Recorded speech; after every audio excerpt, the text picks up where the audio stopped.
Well, hey everybody, in this video we are going on a Hoover turbopower adventure. I thought that was a good title.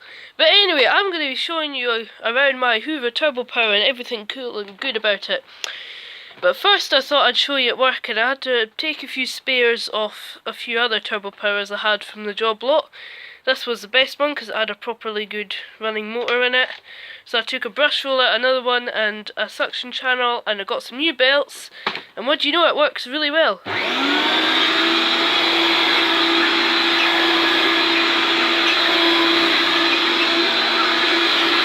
watch it groom the carpet.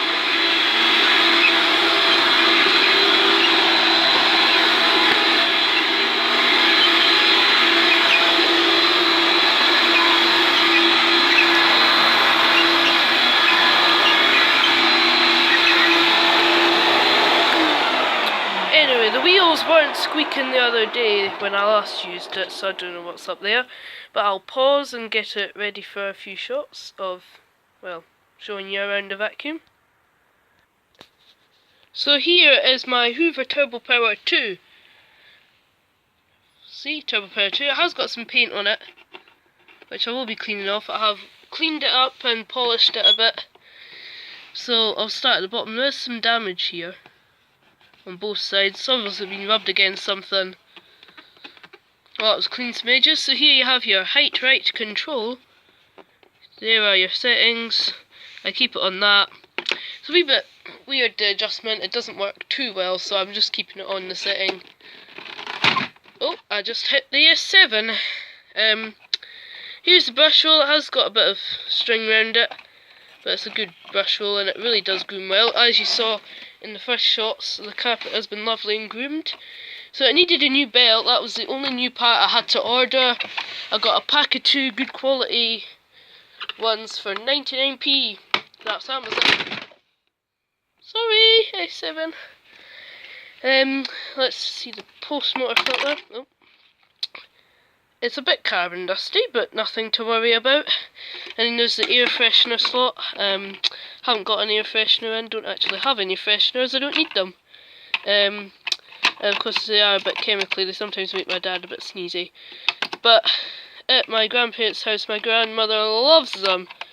Well, not loves them, but likes air fresheners, you know what I mean. Doesn't mind them. Oh dear, this isn't going to go back in there, is it?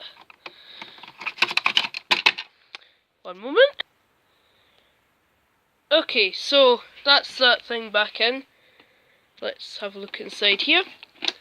Now, they do all crack like this. It is a design flaw, the suction cracks them. So of course the job lot man, the person you worked for, thought of a solution so it doesn't leak suction but it still cracks, well it does still get sucked in. It's got a reusable genuine Hoover bag, it is a genuine one. And it's just came off. There we go, you've just put dust all over my filter.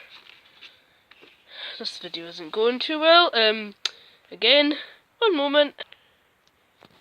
Okay, we're back. I just cleaned all that out with the work vac, the NRV. So here's your on-off switch. There was an auto sense in the lot, but the motor had went, didn't have the correct bag door, so I just took some spares off. Bag light, that doesn't work, I'll look into that. This is the only visible piece of damage, is this bit here. The handle still stays in perfectly fine, because there's a good screw in it. Now it has had a replacement cable, it's got a VAX cable on it, because it says VAX on it. So I'm just going to push that plug through a bit, there we are. So it has all of the tools, it's got the hose, the short crevice tool, which is quite rare. You can see it's got the scabbard, the tube, upholstery tool and brush. There's the rating plate. Feast your eyes. Pause here if you actually want to read it, I'll get you a bit of a better shot of that. Okay, you had your opportunity to pause it. So that's where you carry it. You can also carry it from there if you prefer. It's all down to personal preference. It has had one of these things on the top, if it focuses. this cap thing replaced because it's, well, it's not the right colour. It's the colour of the top of the line AutoSense model, which I also got in the lot. And when I looked at that, this bit was missing. So obviously this one didn't have it, but because it's a working one, they chucked that on to make it complete. Hoover. So this, I presume, is probably, it'll either be French, Portugal, or Scottish. It probably is Scottish. In fact, the Hoover factory, the old Hoover factory, is not that far from me, actually. But no, I'm not going there. It's an abandoned old building. It's probably full of rats, unless somebody's bought it in recent years. But this was before Hoover went looking around. I haven't actually got any Hoover, apart from the Hoover one, which isn't too bad. I think there might have been one or two British made. No, I don't know. But it is rubbish. Get one of these, Amelia 7. I've had this for ages. I've only made a few short videos on it, like an agitation test, and I think I showed it briefly running. So I'll make an in-depth video of that. I'll also make a Sebo Felix video, maybe some others. I just love the clunk of all the catches. It's just quality. But anyway, that's my Hoover turbo power. See you in the next video.